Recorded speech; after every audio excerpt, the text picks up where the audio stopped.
Reflexão do dia, Gálatas 4. Eu quero destacar uma expressão específica que aparece neste capítulo 4 da carta aos Gálatas. Paulo, falando sobre Jesus Cristo, sobre o plano de Deus, sobre o projeto de Deus e inclusive sobre aquilo que Jesus nos proporcionaria com a sua vinda ao mundo, usa uma expressão interessante no versículo 4 ao dizer que, vindo à plenitude dos tempos, Deus enviou o seu Filho, nascido de mulher, nascido sob a lei, etc, etc. A expressão plenitude dos tempos é bastante interessante porque se refere ao momento quando Deus decidiu cumprir a sua promessa. Por que é interessante isso? Porque a leitura da narrativa apresentada nas Escrituras vai nos mostrar que desde que Deus prometera o envio do Salvador, muitos séculos se passaram e possivelmente muitas expectativas se frustraram.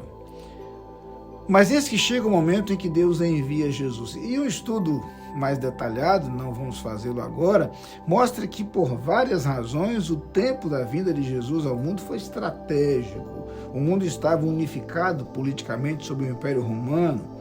Mais importante que isto, o mundo tinha uma língua universal, que era a língua grega, ou seja, logo depois do Império Grego permanece a cultura helênica e a língua, e mesmo sob o Império Romano, a língua grega permanecia como a língua mais conhecida e mais falada. Jesus nasce num lugar que é meio que a encruzilhada do mundo da época. Além disso, havia toda uma expectativa messiânica que se acumulara ao longo dos anos, as experiências do passado, inclusive do cativeiro, e agora a frustração diante do Império Romano dominando sobre Israel, tudo isso gerava um desejo, uma ansiedade pelo libertador.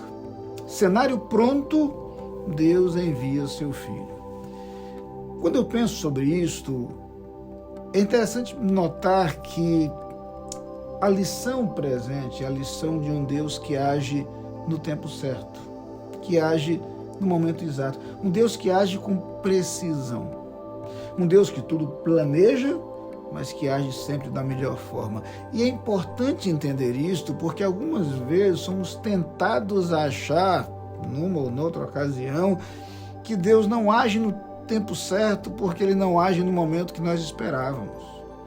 Temos a expectativa de que a resposta venha logo e ela não chega. Temos a sensação de que Deus está demorando, de que Ele não está agindo. Às vezes não conseguimos perceber que Deus está trabalhando porque esse trabalho não é manifesto. É preciso lembrar que, para usar as palavras do próprio Jesus, o Pai trabalha até agora. Deus trabalha permanentemente. O salmista chega a dizer que Deus nem cochila, Ele não dorme. Ele cuida de nós permanentemente. Esse Deus que age em todo o tempo é um Deus que no momento exato realiza os seus projetos e os seus planos. Isto vale no cenário coletivo, isto vale no cenário pessoal. Os planos de Deus para a minha vida e para a sua vida estão de pé, estão mantidos. E se eu estiver disposto a permitir que Ele realize seus projetos em mim, no tempo certo e da melhor forma, Ele tornará esses projetos realidade. Cabe-nos confiar o suficiente para nos entregar à sua vontade, para nos sujeitarmos ao seu querer. Amém.